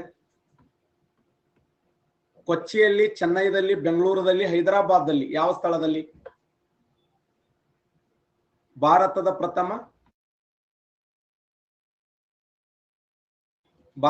ಪ್ರಥಮ ಬಾಹ್ಯಾಕಾಶ ವಸ್ತು ಸಂಗ್ರಹಾಲಯ ಎಲ್ಲಿ ಉದ್ಘಾಟಿಸಲಾಗಿದೆ ಅಂತ ಕ್ವಶನ್ ಆಗಿದೆ. ಸರಿಯಾದಂತ ಉತ್ತರ ಹೈದರಾಬಾದ್ ಅಲ್ಲಿ ಉದ್ಘಾಟಿಸಲಾಗಿದೆ. ನೋಡಿ, ಹೈದರಾಬಾದ್.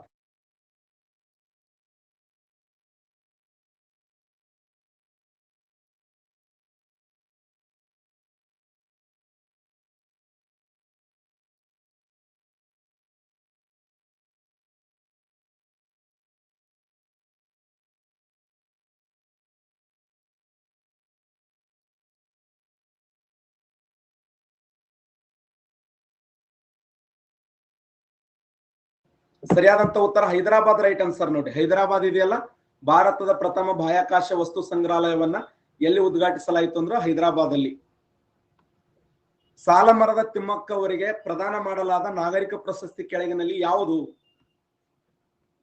ಭಾರತ ರತ್ನ, ಪದ್ಮಭೂಷಣ, ಪದ್ಮ ವಿಭೂಷಣ, ಪದ್ಮಶ್ರೀ. ಶಬಾಷ್.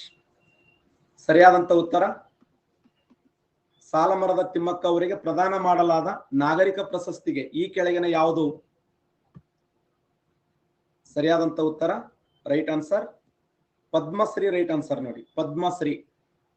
ರಾಮನಗರ ಜಿಲ್ಲೆಯ ಮಾಗಡಿ ತಾಲೂಕಿನ ಹುಲಿಕಲ್ ಗ್ರಾಮದ ಸಾಲಮರದ ತಿಮ್ಮಕ್ಕ ಅವರು ನೆಟ್ಟ ಮರಗಳ ಸಂಖ್ಯೆ ಎಷ್ಟು ಅಂದ್ರ 284 ಮರಗಳು.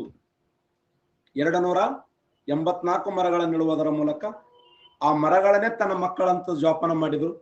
ಈ ದೇಶ ಕಂಡ ಅಪರೂಪದ ಒಬ್ಬ ಹೆಣ್ಣು ಮಗಳು ಸಾಲಮರದ ತಿಮ್ಮಕ್ಕ. ಅವರಿಗೆ ಕೇಂದ್ರ ಸರ್ಕಾರ ಪದ್ಮಶ್ರೀ ಪ್ರಶಸ್ತಿಯನ್ನು ನೀಡಿದೆ. ಪದ್ಮಶ್ರೀ ಪ್ರಶಸ್ತಿ.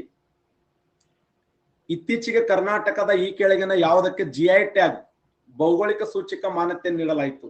ಇಡೀ ದೇಶದಲ್ಲಿ ಅತಿ ಹೆಚ್ಚು ಈ GI ಟ್ಯಾಗ್ ಅನ್ನು ಪಡೆದಂತ ರಾಜ್ಯ ಅಂದ್ರೆ ಕರ್ನಾಟಕ. ಹಾಗಾದ್ರೆ ಕರ್ನಾಟಕ ರಾಜ್ಯದ ಯಾವ ವಸ್ತುವಿಗೆ GI ಟ್ಯಾಗ್ ಅನ್ನ ಕೋರ್ಗ್ ಅರಬೆಸ್ಟ್ ಆಗಿರಬಹುದು, ಸಾರಿ ಮಾನ್ಯತೆಯನ್ನ ನೀಡಲಾಗಿಲ್ಲ ಅಂತ ಕ್ವಶನ್ ಆಗಿದೆ. ಮಾನ್ಯತೆಯನ್ನ ನೀಡಲಾಗಿಲ್ಲ. ಇತ್ತೀಚೆಗೆ ಕರ್ನಾಟಕದಲ್ಲಿ ಈ ಕೆಳಗಿನ ಯಾವುದಕ್ಕೆ GI ಟ್ಯಾಗ್ ಮಾನ್ಯತೆಯನ್ನ ನೀಡಲಾಗಿಲ್ಲ? ಕೂರ್ಗ ಅರಬಿಕ್, ಕೂರ್ಗ ರೋಬಾಸ್ಟ್, ಚಿಕ್ಕಮಗಳೂರಿನ ಅರಬಿಕ್, ಬಾಬಾ ಬುಡನಗಿರಿ ಅರಬಿಕ್. ಆನ್ಸರ್ ಮಾಡಬಹುದಾ?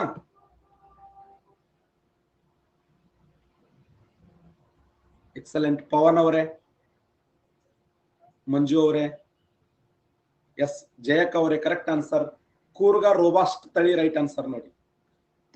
ಕೂರ್ಗ ರೋಬಾಸ್ಟ್ ಇದೆಯಲ್ಲ ಸರಿಯಾದಂತ ಉತ್ತರ. ಇದಕ್ಕೆ ಏನ್ ಮಾಡ್ಲಿಲ್ಲ ಅಂದ್ರೆ ಜಿಐ ಟ್ಯಾಗ್ ಅನ್ನ ಕೊಡ್ಲಿಲ್ಲ. ಜಿಐ ಟ್ಯಾಗ್ ಇತ್ತೀಚೆಗೆ ಕರ್ನಾಟಕ ಇದು ಪೈಪೋಟಿಯಲ್ಲಿ ಇತ್ತು, ಬಟ್ ಇದಕ್ಕೆ ಅವಕಾಶ ಕೊಡ್ಲಿಲ್ಲ.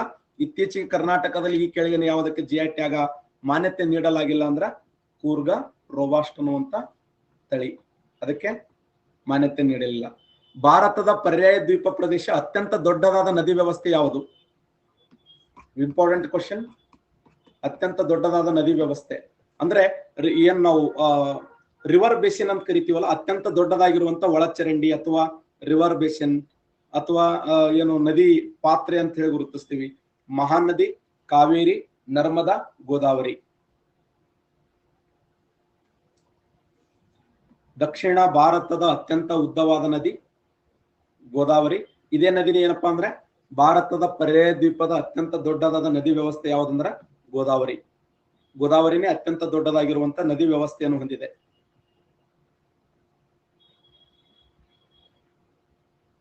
ಈ ಕೆಳಗಿನ ಯಾವ ನದಿ ಬಂಗಾಳ ಕೊಲ್ಲಿಯನ್ನು ಸೇರುವುದಿಲ್ಲ?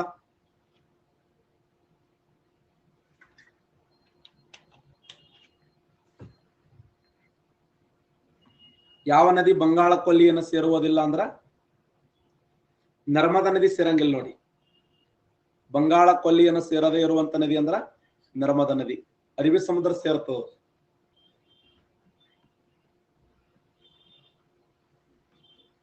ಗ್ರ್ಯಾಂಡ್ ಸ್ಟ್ಯಾನ್ಲಿ ಅಣೆಕಟ್ಟನ್ನು ಯಾವ ನದಿಗೆ ಅಡ್ಡಲಾಗಿ ಕಟ್ಟಲಾಗಿದೆ?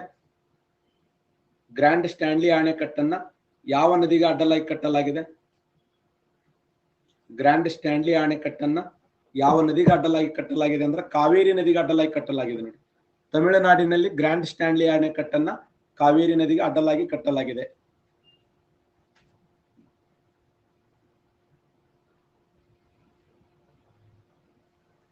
ಕೆಳಗಿನ ಯಾವುದು ಸರಿಯಾಗಿಲ್ಲ? ಉಲ್ಕಾಬಗಳನ್ನ ಶೂಟಿಂಗ್ ಸ್ಟಾರ್ಸ್ ಎಂದು ಕರೆಯಲಾಗುತ್ತದೆ. ವಾತಾವರಣದಲ್ಲಿ ಪ್ರವೇಶಿಸುವಾಗ ಉಲ್ಕಾಬಗಳು ಪ್ರಕಾಶಮಾನವಾಗುತ್ತವೆ. ಎಲ್ಲಾ ಉಲ್ಕಾಬಗಳು ಬೂದಿ ರೂಪದಲ್ಲಿ ಭೂಮಿಯ ಮೇಲೆ ಬೀಳುತ್ತವೆ. ಬಾಹ್ಯಾಕಾಶದಲ್ಲಿ ಉಲ್ಕಾಬಗಳು ಅಧಿಕ ವೇಗದಲ್ಲಿ ಚಲಿಸುತ್ತವೆ. ಯಾವ್ದು ರಾಂಗ್ ಇದೆ ಅಂತ ಕ್ವಶನ್ ಆಗಿದೆ. ಉಲ್ಕೆಗಳಿಗೆ ಸಂಬಂಧಪಟ್ಟಂತೆ ಡಿ ರಾಂಗ್ ಇದೆ ನೋಡಿ, ಸಾರಿ ಸಿ ರಾಂಗ್ ಇದೆ, ಮೂರನೇದು ರಾಂಗ್ ಇದೆ. ಯಾಕಂದ್ರೆ ಇದು ಮಧ್ಯಮಂಡಲದಲ್ಲಿ ಭಸ್ಮ ಆಗಿಬಿಡುತ್ತದೆ. ಮಧ್ಯಮಂಡಲದಲ್ಲಿ ಭಸ್ಮ ಆಗ್ತದೆ. ಎಲ್ಲಿಯೂ ಕೂಡ ನಾವು ಬೂದಿ ಬೂದಿ ನೋಡಿ. NH44, NH56.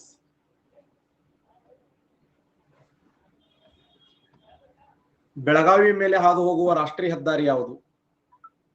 ಬೆಳಗಾವಿಯ ಮೇಲೆ ಹಾದು ಹೋಗುವ ರಾಷ್ಟ್ರೀಯ ಹೆದ್ದಾರಿ ಯಾವುದು?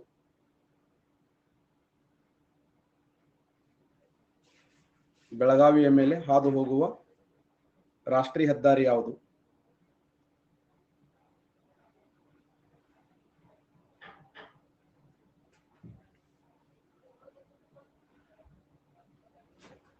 ಬೆಳಗಾವಿಯ ಮೇಲೆ ಹಾದು ಹೋಗುವ ರಾಷ್ಟ್ರೀಯ ಹೆದ್ದಾರಿ NH48 ನೋಡಿ. NH48 AB, BC, AC, BD. ಈ ಕೆಳಗಿನ ಯಾವ ಎರಡು ರಾಷ್ಟ್ರೀಯ ಹೆದ್ದಾರಿಗಳು ಕರ್ನಾಟಕದಲ್ಲಿ ಹಾದು ಹೋಗುತ್ತವೆ? ಈ ಕೆಳಗಿನ ಯಾವ ಎರಡು ರಾಷ್ಟ್ರೀಯ ಹೆದ್ದಾರಿಗಳು ಕರ್ನಾಟಕದಲ್ಲಿ ಹಾದು ಹೋಗುತ್ತವೆ?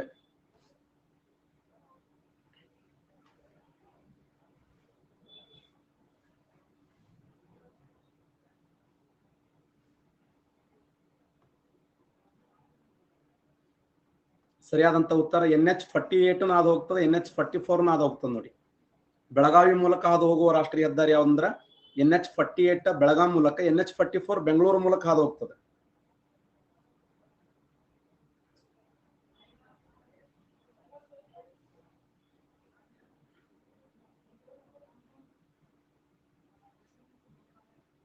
ಓಕೆನಾ? NH48 ಬೆಳಗಾವಿ ಮೂಲಕ ಹಾದು ಹೋದ್ರೆ NH44 ಬೆಂಗಳೂರು ಮೂಲಕ ಹಾದು ಹೋಗ್ತದೆ.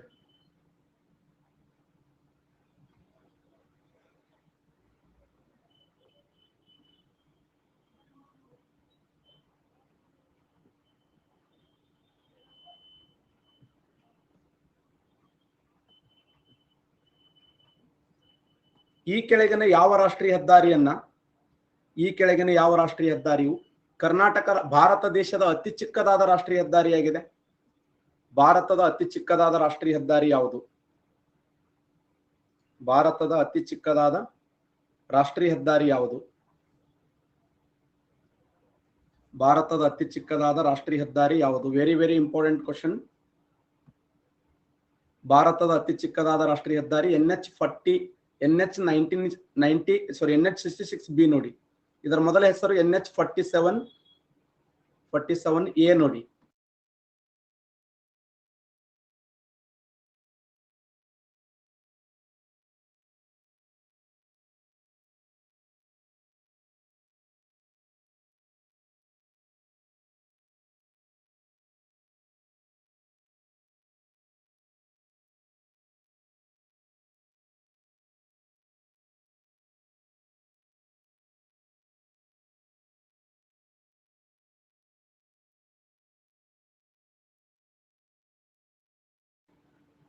NH47A ಇದೆಯಲ್ಲ, ಈ NH47A ಹೋಗಿ ಏನಾಗಿದೆ ಅಂದ್ರೆ NH90 966B ಆಗಿದೆ ನೋಡಿ. ಅದು ಕೇರಳ ರಾಜ್ಯದಲ್ಲಿ ಕಂಡು ಬರ್ತದೆ. ಇದು ಕೇರಳ ರಾಜ್ಯದ ವೆಲ್ಲಿಂಗ್ಟನ್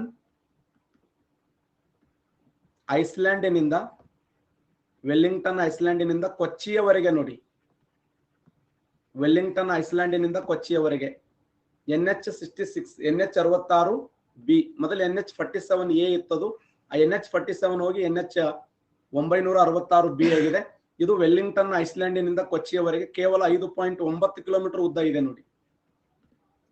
5.9 ಕಿಲೋಮೀಟರ್ ಲೆಂತ್ ಆಗಿದ್ದು ಇಡೀ ದೇಶದಲ್ಲಿ ಅತ್ಯಂತ ಚಿಕ್ಕದಾಗಿರುವಂತ ರಾಷ್ಟ್ರೀಯ ಹೆದ್ದಾರಿ ಅಂತ ಗುರುತಿಸ್ತೀವಿ.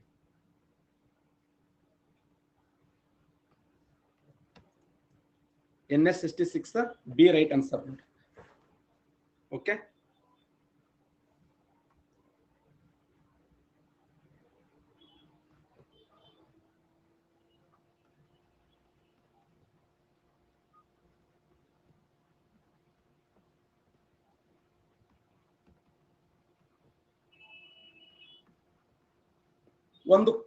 ಒಂದು ಚಿಕ್ಕ ಗ್ರಾಮದಲ್ಲಿ ರಾಷ್ಟ್ರೀಯ ಹೆದ್ದಾರಿ ಹಾದು ಹೋಗಿದ್ದು, ಆ ರಾಷ್ಟ್ರೀಯ ಹೆದ್ದಾರಿ ಮಳೆಯಿಂದ, ಭೀಕರವಾದ ಮಳೆಯಿಂದ ಅದು ಸಂಪೂರ್ಣವಾಗಿ ಹದಗೆಟ್ಟು ಹೋಗಿದೆ. ಹಾಗಾದ್ರೆ ಆ ಗ್ರಾಮದಲ್ಲಿರುವಂತ ರಾಷ್ಟ್ರೀಯ ಹೆದ್ದಾರಿಯನ್ನ ದುರಸ್ತಿ ಮಾಡೋರು ಯಾರು? ಒಂದು ಚಿಕ್ಕ ಗ್ರಾಮದಲ್ಲಿ ರಾಷ್ಟ್ರೀಯ ಹೆದ್ದಾರಿ ಹಾದು ಹೋಗಿದೆ ಮಳೆಯಿಂದ, ಆ ರಾಷ್ಟ್ರೀಯ ಹೆದ್ದಾರಿ ಸಂಪೂರ್ಣವಾಗಿ ಹದಗೆಟ್ಟು ಹೋಗ್ಯದ. ಆ ಗ್ರಾಮದ ರಾಷ್ಟ್ರೀಯ ಹೆದ್ದಾರಿಯನ್ನ ಅಭಿವೃದ್ಧಿ ಮಾಡೋರು ಯಾರು ಅಥವಾ ಅದರ ದುರಸ್ತಿ ಕಾರ್ಯವನ್ನು ನೋಡಿಕೊಳ್ಳೋರು ಯಾರಂದ್ರ ಇದು ಪಂಚಾಯತಿ ಡೆವಲಪ್ಮೆಂಟ್ ಆಫೀಸರ್ ಕೇಳಿದ ಪ್ರಶ್ನೆ ನೋಡಿ. PDO. ಸರಿಯಾದಂತ ಉತ್ತರ NHAI ರೈಟ್ ಆನ್ಸರ್ ನೋಡಿ. ಉದ್ದೇಶಪೂರ್ವಕವಾಗಿ ಕೇಳಿದಂತ ಪ್ರಶ್ನೆ ಇದು. ಯಾಕ ಪಂಚಾಯತಿ ಡೆವಲಪ್ಮೆಂಟ್ ಆಫೀಸರ್ ಕ್ವಶನ್ ಕೇಳ್ಯಾನ, ಅಲ್ಲಿ ಗ್ರಾಮ ಪಂಚಾಯತಿ ಹಾಕ್ತಾರಂತ ತಿಳ್ಕೊಂಡು ರಾಷ್ಟ್ರೀಯ ಹೆದ್ದಾರಿಯನ್ನು ಯಾರು ಟಚ್ ಮಾಡಂಗಿಲ್ಲ. ರಾಷ್ಟ್ರೀಯ ಹೆದ್ದಾರಿ ಮನಿ ಹಿಂದಲ್ಲ, ಮನಿ ಮ್ಯಾಗ ಹಾದು ಹೋದ್ರು NHAI ನೋಡ್ಕೊಳ್ಳೋದು. ಇಲ್ರಿ ನಮ್ಮ ಮನಿ ಹಿಂದ ಹೋಗದ, ಮನಿ ಇಲ್ಲ. ಸರಿಯಾದಂತ ಉತ್ತರ national highway authority of India right answer ನೋಡಿ. National highway authority of India. Okay, ರಾಷ್ಟ್ರೀಯ ಹೆದ್ದಾರಿ ಪ್ರಾಧಿಕಾರ ಸಂಸ್ಥೆ ಸ್ಥಾಪನೆಯಾದ ವರ್ಷ 1989. ತನ್ನ ಕಾನೂನುಬದ್ಧ ಅಧಿಕಾರವನ್ನು ಪ್ರಾರಂಭ ಮಾಡಿದ್ದು 1995 ಏಪ್ರಿಲ್ 1ರಂದು. ಏಪ್ರಿಲ್ 1ರಂದು ರೈಟ್ ಆನ್ಸರ್ ನೋಡಿ.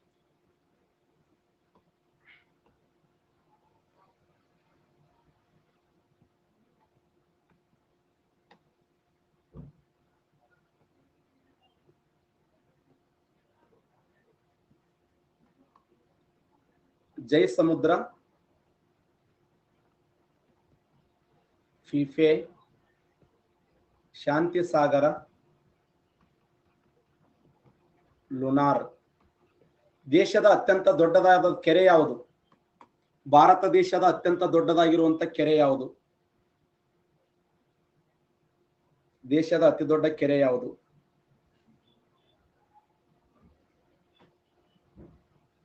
ಭಾರತದ ಅತ್ಯಂತ ದೊಡ್ಡದಾದ ಕೆರೆ.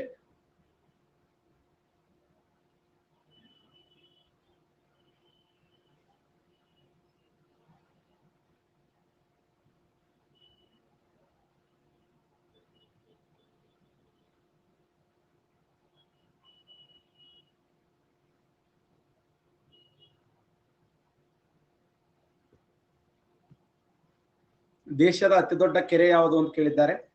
ಸಂತೋಷ್ ಅವರು, ಆಕಾಶ್ ಅವರು, ಮಂಜು ಅವರು, ಪ್ರಶಾಂತ್ ಅವರು, ನಾಗರಾಜ್ ಅವರು, ಪರಶುರಾಮ್ ಅವರು, ನಮ್ಮ ರಂಗನಂದನ್ ಸರ್ ಅವರು ಕೂಡ ಇವತ್ತು ಟಾಪ್ ಲಿಸ್ಟ್ ನಲ್ಲಿ ಬಂದಿದ್ದಾರೆ. ರವಿ ಅವರು, ಸಂತೋಷ್ ಅವರು, ಮೇಘರಾಜ್ ಅವರು.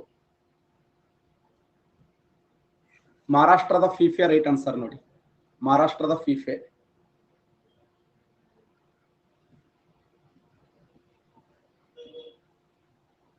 ಮಹಾರಾಷ್ಟ್ರದ ಫಿಫೆ ದೇಶದ ಅತ್ಯಂತ ದೊಡ್ಡದಾಗಿರುವಂತ ಕೆರೆ ಮಹಾರಾಷ್ಟ್ರದ ಫಿಫೆ ರೈಟ್ ಆನ್ಸರ್ ನೋಡಿ. ಮಹಾರಾಷ್ಟ್ರದ ಫಿಫೆ. ಹಿಂಗೆ ಕ್ವಶನ್ ಆಗಿದೆ. ಇದು ರಾಜಸ್ಥಾನದಲ್ಲಿ ಕಂಡು ಬರುತ್ತೆ ಜೈ ಸಮುದ್ರ. ಕರ್ನಾಟಕ ರಾಜ್ಯದಲ್ಲಿ ಶಾಂತಿ ಸಾಗರ. ಶಾಂತಿ ಸಾಗರಕ್ಕೆ ಇರುವ ಇನ್ನೊಂದು ಹೆಸರು ಸೂಳೆಕೆರೆ ಅಂತ ಕರೀತಾರೆ. ಇದು ಕರ್ನಾಟಕ ರಾಜ್ಯದ ಅತ್ಯಂತ ದೊಡ್ಡದಾಗಿರುವಂತ ಕೆರೆ ಅಂತ ಹೇಳಿ ಗುರುತಿಸ್ತೀವಿ.